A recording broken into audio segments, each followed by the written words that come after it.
নবান্নের গান শেষ হতে না হতে দোরগোড়ায় এসে উপস্থিত হয় আমাদের সকলের প্রিয় শীতকাল।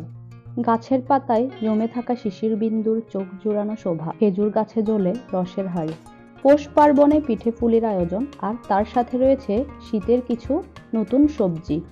হ্যালো ভিউয়ার্স, আসসালামু আলাইকুম। কেমন আছেন সবাই? কিচেন উইথ রোদেলাতে আপনাদের আরও একবার স্বাগতম।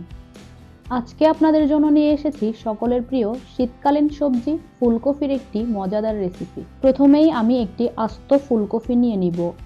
এরপর ফুলকপিটিকে ছুরির সাহায্যে টুকরো করে কেটে নিব।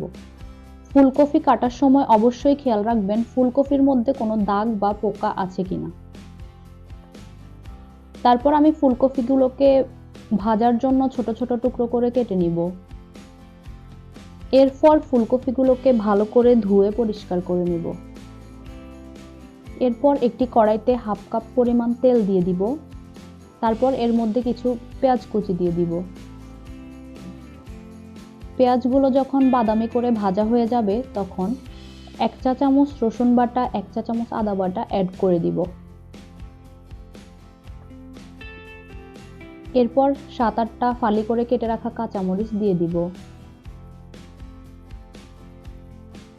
এ পর্যায়ে আমি পরিমাণ মতো হলুদ এবং জিরা গুঁড়া অ্যাড করে দিব।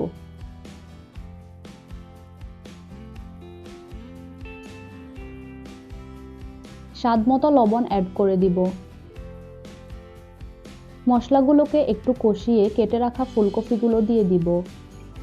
ফুলকপিগুলোকে ভালো করে নেড়েচেড়ে মশলার সাথে মিশিয়ে একটি ঢাকনা দিয়ে ঢেকে দিব।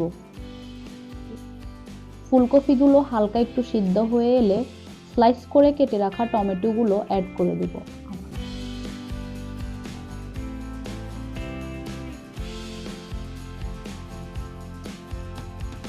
এরপর নেড়েচেড়ে ঢাকনা দিয়ে আবারও ঢেকে দেব ফুলকপিগুলো পুরোপুরি সিদ্ধ হওয়া পর্যন্ত।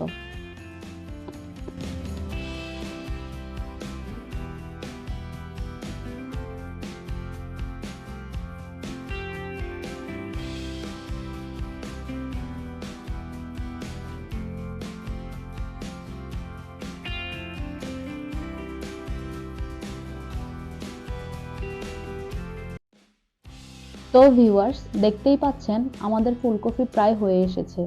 এ পর্যায়ে কিছু ধনিয়া পাতা অ্যাড করে ফুলকপি নামিয়ে নিব। তো রেডি হয়ে গেল আমাদের সহজ ও মজাদার ফুলকপি ভাজার রেসিপি। এখন আমি এটিকে একটি বাটিতে ঢেলে পরিবেশন করে নিব। ভিডিওটি ভালো লাগলে কমেন্টে জানাবেন, চ্যানেলটিকে সাবস্ক্রাইব করবেন, পাশে থাকা বেল আইকনটিকে বাজিয়ে রাখবেন। দেখা হবে পরবর্তী কোনো একটি ভিডিওতে। তো সেই পর্যন্ত ভালো থাকবেন, সুস্থ থাকবেন। আল্লাহ হাফেজ।